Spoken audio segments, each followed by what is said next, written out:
Hello friends, నేను మీ రాజ్ కుమార్. ఈ 30 రోజుల స్పోకెన్ ఇంగ్లీష్ కోర్సులో ఈరోజు మనం 13వ రోజులో ఉన్నాం. 30 డేస్ స్పోకెన్ ఇంగ్లీష్ కోర్సులో 13వ రోజులో ఉన్నాం. ఈరోజు మనం నేర్చుకోబోయే tense present perfect continuous tense. So ఈ ప్రజెంట్ పర్ఫెక్ట్ కంటిన్యూస్ టెన్స్ని ఏ సందర్భాల్లో వాడతాం, మన రెగ్యులర్ వాడుక భాషలో దీన్ని ఏ విధంగా ఉపయోగిస్తాం అనే విషయం గురించి ఈరోజు మనం క్లాస్లో నేర్చుకుందాం. సో మొట్టమొదటిగా స్ట్రక్చర్ చూసినట్లయితే subject plus have been plus verb యొక్క ఫోర్త్ ఫామ్. గుర్తుంచుకోండి, ప్రజెంట్ పర్ఫెక్ట్ కంటిన్యూస్ అంటే ఈ టెన్స్ ప్రజెంట్ పర్ఫెక్ట్ ఉంటుంది ప్లస్ ప్రజెంట్ కంటిన్యూస్ టెన్స్ ఉంటుంది. ఈ రెండింటిని కలిపితే వచ్చేటటువంటిదే ప్రజెంట్ పర్ఫెక్ట్ కంటిన్యూస్ టెన్స్. ఈ ప్రజెంట్ పర్ఫెక్ట్ కంటిన్యూస్ టెన్స్లో స్ట్రక్చర్ ఎప్పుడు కూడా సబ్జెక్ట్, ఇక్కడ చూడండి ఐ యు వి దే అనే సబ్జెక్టు, వాటికి have plus been plus verb యొక్క ఫోర్త్ ఫామ్. ఫోర్త్ ఫామ్ అంటే ఏంటి? The ING form of the verb. Going, playing, seeing, walking, dancing, learning, reading, writing, ఇలా the ING form of the వర్బ్ని fourth form అంటాం. So కనుక ఇక్కడ మనకు కావాల్సిన have plus been plus verb యొక్క ఫోర్త్ ఫామ్. నెగటివ్ ఆన్సర్ అనుకో haven't, have plus నాట్ని హ్యావెంట్ అంటాం. Haven't plus been plus verb యొక్క ఫోర్త్ ఫామ్. ఓకే, సో అలాగే థర్డ్ పర్సన్ సింగులర్స్ హీ షీట్కి వచ్చినట్లయితే ఓకే గుర్తుంచుకోండి has plus been plus verb యొక్క ఫోర్త్ ఫామ్. అలాగే నెగిటివ్ అయితే hasn't plus been plus verb యొక్క fourth form, the ING form of the verb. మొదటిగా ఈ సెంటెన్సెస్ కొన్ని తయారు చేయడానికి ముందు మనం ఈని ఏ సందర్భంలో వాడతాం అనే దాని గురించి మనం ఒక్కసారి నేర్చుకుందాం. ప్రజెంట్ పర్ఫెక్ట్ కంటిన్యూస్ టెన్స్ని ముఖ్యంగా ఒక పని పాస్ట్లో స్టార్ట్ అయ్యి ఇప్పటికీ జరుగుతుంది, ఫ్యూచర్లో జరగడానికి అవకాశం ఉంది, ఇలాంటి సందర్భాన్ని మనం వ్యక్తపరచడానికి ప్రజెంట్ పర్ఫెక్ట్ కంటిన్యూస్ టెన్స్ వాడతాం. సే ఫర్ ఎగ్జాంపుల్, నేను ఈ కంపెనీలో గత 10 సంవత్సరాలుగా పనిచేస్తున్నాను అంటే ఇప్పుడు కూడా చేస్తూ ఉన్నాను ఆ కంపెనీలోనే. అప్పుడు ఏం చెప్పాలంటే గుర్తుంచుకోండి, ఐ హ్యావ్ బీన్, ఒక నిమిషం, I have been working in this company for the last 10 years. అంటే నా పని ఎప్పుడు ప్రారంభమైంది? 10 సంవత్సరాల క్రితం నా పని ప్రారంభమైంది, ఇప్పటికీ అది జరుగుతూ ఉంది, బహుశా ఇంకొన్నాళ్ళు జరగటానికి అవకాశం ఉంది.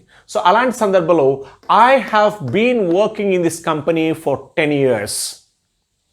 కానీ చాలామంది దీన్ని రాంగ్గా వాడుతుంటారు, చాలా తప్పుగా వాడుతుంటారు. చాలామంది I am working in this company for 10 years అని ప్రజెంట్ కంటిన్యూస్ టెన్స్లో చెప్తున్నారు.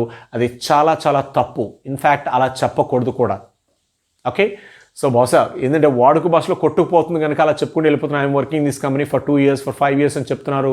కానీ that is not a perfect grammatically. Grammar పరంగా అది సరైన టెన్స్ కాదు. సో ఈ పనిని ఎప్పుడు కూడా ప్రజెంట్ పర్ఫెక్ట్ కంటిన్యూస్ టెన్స్ని ఎప్పుడు కూడా ఒక పని ఇంతకుముందు స్టార్ట్ అయ్యి పాస్ట్లో స్టార్ట్ అయ్యి ఇప్పటికీ జరుగుతుంది, ఇంకా సేపు జరగడానికి లేకపోతే ఇంకొన్నాళ్ళు జరగడానికి ఆస్కారం ఉంది, అలాంటి సందర్భంలో మనం దీన్ని present perfect continuous tense.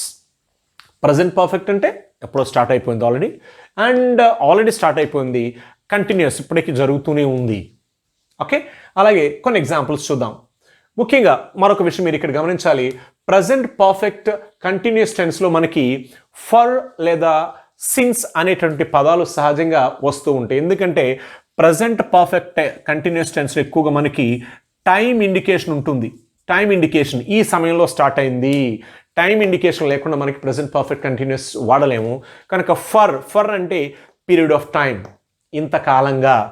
Since అంటే పాయింట్ ఆఫ్ టైం, పలానా సమయం నుండి, పలానా టైం నుండి, పలానా సంవత్సరం నుండి అని పాయింట్అవుట్ చేసి చెప్పే సందర్భంలో మనం సిన్స్ వాడతాం. లేదు రఫ్గా ఇన్నేళ్ల నుంచి, ఇన్ని రోజుల నుంచి, ఇన్ని గంటల నుండి అని చెప్పాలంటే ఫర్ అంటే పదాన్ని వాడతాం. అందుకని ఫర్ అంటే పీరియడ్ ఆఫ్ టైం, సిన్స్ అంటే పాయింట్ ఆఫ్ టైం. అవి క్లియర్? ఇప్పుడు కొన్ని సెంటెన్సెస్ తయారు చేద్దాం ప్రజెంట్ పర్ఫెక్ట్ కంటిన్యూస్ టెన్స్లో. ఇప్పుడు చూడండి, మనం ఎవరినైనా అడగాలి, మీరు ఎంతకాలం నుండి ఈ కాలేజీలో చదువుతున్నారు అని అడగాలి. ఎలా అడుగుతాం? How long have you been studying in this college? మీరు ఎంతకాలంగా ఈ కాలేజీలో పనిచేస్తున్నారు? అప్పుడు వాళ్ళు ఏం చెప్తారంటే, నేను ఈ కాలేజీలో గత 2 సంవత్సరాల నుంచి చదువుకుంటున్నాను. I have been studying in this college for the last 2 years. For the last 2 years, గత 2 సంవత్సరాలుగా, for the last 2 years.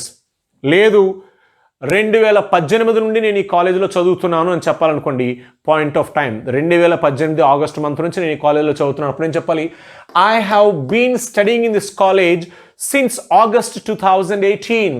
Since point of time. గుర్తుంచుకోండి ఈ విషయం, పాయింట్ ఆఫ్ టైం. పలానా సమయం నుండి అన్నప్పుడు సిన్స్ వాడతాం.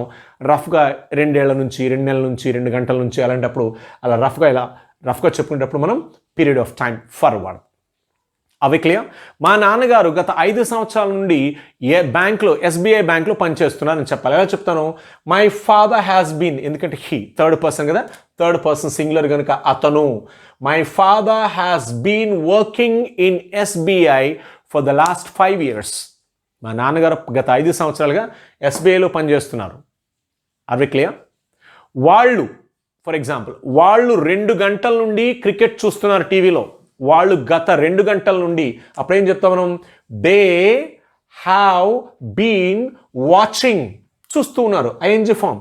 They have been watching cricket match on television for the last 2 hours. For the last 2 hours. For the last 2 hours. Okay అని for వాడుకోవచ్చు. అలాగే నెగిటివ్ చెప్పాలనుకుంటే హ్యావెంట్ అనే సందర్భం కూడా పెట్టుకోవచ్చు. హ్యావెంట్, ఇటు ప్రక్క బోర్డు కరెక్ట్గా లేదు, ఇటు ప్రక్క వస్తున్నాను. So haven't, I haven't. Okay, say for example గత 2 గంటల నుంచి నేను టీవీ చూడటం లేదు అని చెప్పాలి. ఎలా చెప్తావు? I haven't been watching TV for the last 2 hours. నేను ఈ సీరియల్ గత వారం రోజుల నుంచి ఫాలో అవ్వటం లేదు అంటే వారం క్రితం స్టార్ట్ అయింది, నేను ఫాలో అవ్వట్లేదు, ఎప్పటికీ ఫాలో అవ్వట్లేదు. అప్పుడు ఏం చెప్తాను? I haven't been following this serial for the last 1 week. Can you please give me an update of this? Okay, I haven't been watching this serial for the last 1 week. Okay, we haven't been following this channel for the last 2 weeks. Okay, 2 weeks నుంచి నేను ఈ channel చూడటం లేదు because my mind is preoccupied. Okay, నేను గత 2 వారాల నుంచి ఈ ఛానల్ చూడటం లేదు అని చెప్పాలనుకో, we haven't been, I haven't been. Is that clear? So present perfect continuous టెన్స్లో ఎప్పుడు కూడా మనం have plus been plus verb యొక్క ఫోర్త్ ఫామ్, నెగిటివ్ అయితే haven't plus been for verb యొక్క ఫోర్త్ ఫామ్. దీన్ని ఎప్పుడు కూడా మనం ఒక పని పాస్ట్లో స్టార్ట్ అయ్యి ఎప్పటికీ సాగుతూ ఉంటే, జరుగుతూ ఉంటే then we say present perfect continuous tense అనే దాన్ని వాడతాం. ఇప్పుడు కొన్ని క్వశ్చన్స్ చేద్దాం. ఎలా చేయాలి? పాస్. ఎస్, ఇప్పుడు మనం క్వశ్చన్స్ ఎలా తయారు చేయాలి ప్రజెంట్ పర్ఫెక్ట్ టెన్స్లో, ప్రజెంట్ పర్ఫెక్ట్ కంటిన్యూస్ టెన్స్ గురించి మాట్లాడుతున్నాం కదా. What. Okay, what have you been doing for the last 10 years? గత 10 సంవత్సరాలుగా మీరేం చేస్తున్నారు? What have you been doing, ING form. గత 10 ఏళ్ళుగా మీరు ఏం చేస్తున్నారు? What have you been doing for the last 10 years? గత 2 గంటలుగా మీరు కిచెన్లో ఏం చేస్తున్నారు? What have you been doing in the kitchen for the last 2 hours? What have you been? I have been preparing biryani for you, or I have been preparing lunch for you. Okay, ఇలా ఎస్ positive అయితే negative అయితే no, I haven't been doing anything in the kitchen for the last 2 hours. గత 2 గంటల నుంచి నేను ఏం చేయట్లేదు కిచెన్లో, ఉడికి కూర్చున్నాను. What have you. ముఖ్యంగా ప్రజెంట్ పర్ఫెక్ట్ కంటిన్యూస్ టెన్స్లో హౌ లాంగ్ అనేటువంటి ఎక్స్ప్రెషన్ ఎక్కువగా వాడతాం. హౌ లాంగ్ అంటే ఎంత పొడుగు అని అర్థం కాదు ఇక్కడ. హౌ లాంగ్ అంటే ఎంత కాలంగా, ఎంత కాలంగా అనే సందర్భంలో. లాంగ్ అంటే ఇక్కడ ఎంత కాలంగా, మీరు ఎంత కాలంగా. How long have you been working in this company? మీరు ఈ కంపెనీలో ఎంత కాలంగా పనిచేస్తున్నారు? నేను గత 5 సంవత్సరాల నుంచి కంపెనీలో పనిచేస్తున్నాను. I have been working in this company for the last 5 years.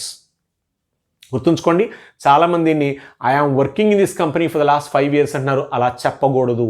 గ్రామాటికల్గా అది కరెక్ట్ కాదు, వ్యాకరణ పరంగా అది సరైనది కాదు, కనుక అలా చెప్పకూడదు. How long have you been working మనం అడగటం కూడా okay for how many years you are working this company అని అడుగుతున్నారు. వడకు భాషలో వచ్చేస్తుంది, కరెక్ట్ కాదు, సరైన ఇంగ్లీష్ కాదు.